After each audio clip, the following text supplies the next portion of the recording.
Fala galera, sejam bem-vindos ao podcast Spoilers da Vida, para você que gosta de ouvir histórias e insights que vão te tirar da zona de conforto. Aqui eu vou falar sobre comportamento, inovação, coaching e programação neurolinguística. Toda semana vai ter um novo episódio para você curtir.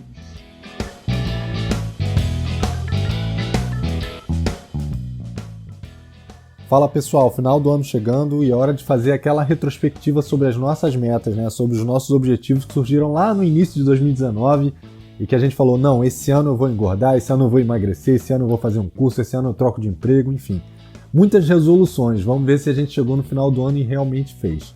E aí, para ajudar, qual é o objetivo desse episódio? Eu quero explicar um pouquinho a diferença entre resolução, objetivo, meta, propósito. Como é que a gente acompanha isso? Por que algumas pessoas conseguem chegar ou não numa meta no final do ano? E até vou dar alguns exemplos meus para explicar como é que eu cheguei, onde eu não cheguei, o que eu fiz com as metas que eu alcancei, que não alcancei. No final do episódio, aqui na descrição, eu vou deixar até um link para um artigo que eu tenho algumas formas de definir metas, de acompanhar. É um modelinho mais ou menos que eu utilizo e que vem dando certo para mim, tá bom? Então, a primeira coisa é entender o que é uma resolução, o que é um objetivo. Então, para explicar, eu vou falar um pouquinho de cada um deles. Vou dar um exemplo meu, tá? Uma resolução. Esse ano eu quero engordar. Legal, é uma resolução, uma decisão. Eu quero engordar. Agora, qual a diferença disso para um objetivo? Tá, um objetivo já é uma coisa mais tangível, uma coisa mais clara. É o que eu quero fazer. Beleza, eu quero engordar 12 quilos. É um exemplo de um objetivo. Esse ano eu quero engordar 12 quilos. E aí a gente começa a entrar num pouco mais de detalhe, que aí já chega a ser a meta. E aí existem várias fórmulas para descrever uma meta, Eu gosto muito do modelo SMART, que ela tem que ser específica, mensurável, atingível, definida em tempo e relevante. Inclusive, esse é o modelo que eu mais costumo utilizar para definir as minhas metas. Eu vou deixar ele no link lá do artigo descrito como é que você faz. E também vou deixar um modelo para acompanhamento também, que é o que eu utilizo nos meus processos de coaching. Mas o objetivo aqui inicial é a gente entender as características de cada um deles. Então, resolução, objetivo e meta já está bem definido. A meta, então, ela tem mais detalhes, então ela diz o que vai ser feito, até quando vai ser feito, como você vai medir, por que ela é relevante para você, quanto ela vai custar, enfim. Tem várias características que você pode definir para sua meta, dependendo do modelo que você utilize. Mas, basicamente, uma meta ela tem mais detalhes para que você possa fazer o acompanhamento e identificar se ela está sendo alcançada ou se ela está mais distante de ser alcançada. E o propósito, por final, ele é o valor efetivo daquela meta. Então, beleza, eu quero engordar 12 quilos, 1 quilo por mês, não vai me custar nada, eu vou medindo mensalmente, e isso é relevante para mim porque eu quero ter mais saúde, mas tudo isso ainda não chega no seu propósito. Por quê? Por que você quer ter mais saúde? Eu quero ter mais saúde porque eu quero viver mais. Por que você quer viver mais? Porque eu quero ter mais disposição e eu quero estar mais com a minha família. Então o que efetivamente traz valor a essa sua meta, a essa sua resolução de ano, é que você esteja mais tempo com a sua família. E por que o propósito é tão importante? Porque ele é o que efetivamente vai te impedir de procrastinar nessa meta. É o que vai fazer com que você tenha força de vontade para seguir adiante. Na maioria dos casos, quando ela se torna uma coisa mecânica, só um acompanhamento numérico, você deixa de ter essa motivação. Principalmente quando você não mede ela ao longo do tempo. Você mede ela quando ela está próxima do fim, no final do ano você fala, queria engordar 12 quilos. Chegou no final do ano, você viu que engordou 2. E aí realmente isso te desmotiva. E eu tô falando aqui de engordar, deve ter um monte de gente ouvindo e me xingando porque quer emagrecer. Mas a verdade é que eu tenho muita dificuldade em engordar. E esse ano foi uma luta e eu consegui engordar 5 quilos. E aí, beleza, então tá tudo pronto, defini as metas, tá tudo perfeito. Não, na verdade, isso é só o início do trabalho. Um dos pontos principais que as pessoas acabam não cumprindo os objetivos, as metas, resoluções, o propósito delas daquele ano, é porque elas deixam de medir, elas deixam de acompanhar. Elas definem no início do ano, botam naquele papelzinho lá no caderno e elas só vão olhar no último dia do ano para ver o que elas atingiram ou não. Isso realmente é algo que te impede de tomar uma decisão, de mudar, de agir de forma mais enérgica, se for necessário, para flexibilizar ou para modificar essa meta, porque às vezes a gente muda mesmo. Vou dar um exemplo meu, eu tinha um objetivo de criar um produto esse ano, porque eu tinha muito conhecimento e eu queria botar isso para fora, eu queria aplicar isso, eu queria passar isso para as pessoas. O que aconteceu foi que, no meio desse caminho, algumas questões pessoais aconteceram comigo e o meu propósito mudou. Eu acabei me dedicando mais tempo a utilizar esse aprendizado e aplicar em pessoas que estavam no meu contexto, no meu dia a dia, e aí eu vi isso funcionando, eu vi o resultado que isso pode trazer, e aí, ao contrário do que eu estava procurando, que era uma questão de reconhecimento, eu descobri que tinha uma coisa mais importante, que era a realização. Eu me senti muito mais realizado em poder contribuir do que simplesmente em ter alguém falando esse teu produto é muito bacana, tal. Então isso me ajudou bastante. E eu também entrei no meio do caminho numa comunidade que eu faço parte hoje, uma comunidade colaborativa, principalmente na área de tecnologia, né? A gente fala muito sobre princípios ágeis, DevOps, enfim, tem de tudo ali dentro, cultura, mindset. Então vai desde questões comportamentais até questões técnicas, em que a gente troca muito, a gente está sempre ajudando, criando novos produtos, e eu acabei trabalhando num livro e criando 3 capítulos, sendo coautor de 3 capítulos desse livro, já estou no 2º livro. Então, assim, o meu objetivo, a minha meta inicial era criar um produto. Mas olha como a flexibilização dessa meta, olhando principalmente o meu propósito final, que era ajudar as pessoas a se desenvolverem, foi cumprido. Eu criei um livro, eu ajudei na criação de um livro, que vai ajudar as pessoas, e eu participo de uma comunidade colaborativa que ajuda as pessoas também a se desenvolverem, a criar os novos produtos. E, além disso, eu ainda ajudei as pessoas que estavam no meu contexto, do meu trabalho, dos meus clientes, a se desenvolverem também. Então, tudo isso corrobora a minha meta, ou melhor, meu propósito definido, a minha resolução definida lá do início.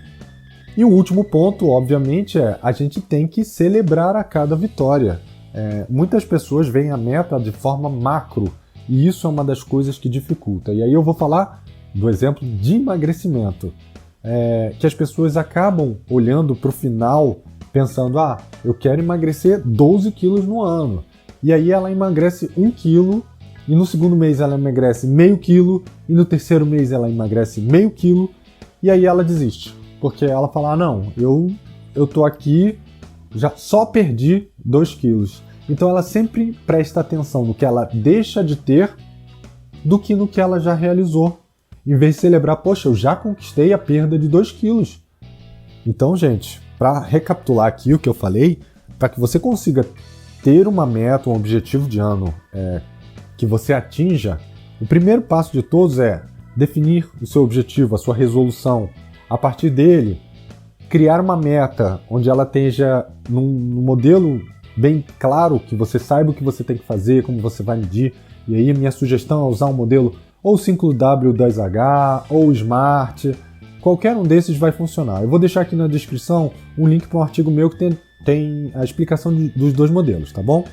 E além disso, definir o seu propósito. O que de valor realmente tem nessa meta? Por que efetivamente você quer fazer isso? E às vezes você vai chegar à conclusão de que não é algo relevante para você, porque você não necessariamente precisa daquilo. Eu preciso juntar 30 mil reais esse ano. Por quê? Porque eu quero viajar. E quanto você precisa para viajar? Eu preciso 5 mil. Então, efetivamente, você não precisa juntar 30 mil. Pode ser algo que vai te dar um esforço muito grande, que a realização no final não seja compatível com a sua meta. Obviamente, a gente não deve definir metas que sejam super simples, porque se você definir metas muito simples, o que vai acontecer é que você vai resolvê-las no início do ano e a partir do 2º mês, do 3º mês, você já não vai ter mais o que fazer. Então as metas elas têm que ser desafiadoras, para que você se sinta desafiado, para que você se sinta engajado, para que você se sinta incomodado com essa meta, mas incomodado de uma forma positiva. E aí o ideal é que você coloque essas metas definidas em algo que você vai ter uma visão ao longo do tempo. Então bota lá no Google Keep, bota no seu Docs, bota em alguma coisa que você vai estar o tempo todo revisitando. Eu particularmente gosto de usar o Google Keep para manter minhas metas. Uma vez definidas as metas, os 3 passos principais são acompanhar a meta. Então, mensalmente, vamos dizer que seja a sua sua forma de medir, né, a sua forma de acompanhar seja mensal, mensalmente você vai lá, olha a sua meta, vê o que você conquistou, celebra o que você conquistou, entende o porquê você não conquistou e, se for necessário, ajusta, seja flexível, reavalia a sua meta. Não é porque você começou a fazer uma coisa que você vai falar, não, agora eu tenho que chegar até o final. É aquela síndrome do filme ruim, né? Você começa a assistir o filme, na metade do filme tá ruim, mas você fala, não, agora eu já tô aqui, já paguei, vou até o final. Você tá só perdendo seu tempo. É a mesma coisa com o livro. Ah, eu vou ler esse livro, comecei a ler o livro, nos 3 primeiros capítulos eu não gostei. Mas você vai até o final, porque agora você já começou a ler o livro. Não tenha vergonha de parar. Se isso não for te trazer benefício, é melhor que você pare do que você seguir em frente. E por último, não esquece de fazer uma retrospectiva. No final do ano, realmente, faça uma retrospectiva sobre as suas resoluções, entenda o que aconteceu e não deixe de celebrar e ajustar o que você vai fazer para o ano que vem.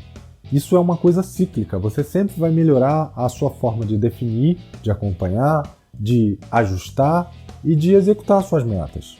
Um outro ponto importantíssimo para que as metas funcionem é não ter muitas metas. Às vezes a gente acaba definindo 7 metas, 8 metas, e o que acontece é que o seu tempo não se multiplica. Ou seja, você vai ter o mesmo tempo para fazer mais coisas e você vai acabar não conseguindo concluir todas elas, e vai te dar uma sensação de frustração. E dificilmente você vai ter 7 coisas que realmente te agreguem muito valor ao final do ano. Então coloque como meta algo que realmente é importante para você. E para quem aí ficou até agora e quer saber quais foram as minhas metas, eu vou falar aqui. Vou dizer que não cumpri algumas, mas que eu estou muito feliz com o resultado que eu tive. Uma delas era engordar 10 quilos. Eu não engordei 10, como eu falei no início do episódio, eu engordei 5. E meu propósito era para que eu tivesse mais saúde para estar com meus filhos. E na verdade, no meio do caminho, o que eu percebi é que eu encontrei 2 coisas que também me dão saúde. Uma delas é que eu entrei na canoa havaiana, né? Eu comecei a fazer 2 vezes por semana a canoa havaiana. Eu comecei a conseguir ir na academia com a minha esposa, bem cedo, às 6 horas da manhã. Então isso virou uma rotina nossa, uma coisa que só nós 2 fazemos. Então isso pra gente foi uma coisa muito positiva e que vai muito além do simplesmente ganhar 12 quilos. É algo como se fosse um convívio social nosso que a gente não tinha por conta das crianças há muito tempo. Ter um curso, que eu acabei não tendo curso, mas eu acabei criando esses capítulos do livro, participando dessa comunidade e utilizando meus conhecimentos aí, seja no pessoal do meu contexto, nos meus clientes, com os meus colegas de trabalho, mas eu acabei utilizando esse conhecimento que eu tinha adquirido e acabei ajudando as pessoas da mesma maneira. E minha última meta era ler 12 livros. E acabou que eu li muito mais, só que hoje, olhando para essa meta, eu vejo que ela não era tão relevante. Na verdade, eu deveria ter definido a meta como aplicar o conhecimento adquirido nos 12 livros, porque não adianta nada eu ler os livros e ficar tudo comigo. É muito legal eu ter um conhecimento, é uma overdose de conhecimento, mas que se eu não aplicar, se eu não executar, se eu não utilizar isso no meu dia a dia, não agrega tanto valor. Para esse ano as minhas metas vão ser um pouquinho diferentes, mas depois eu passo para vocês. E era isso, pessoal. Então, termino aqui desejando a vocês um maravilhoso 2020 e que realmente esse ano a gente consiga definir, executar e celebrar todas as metas que a gente definir. Um abraço e até o próximo episódio.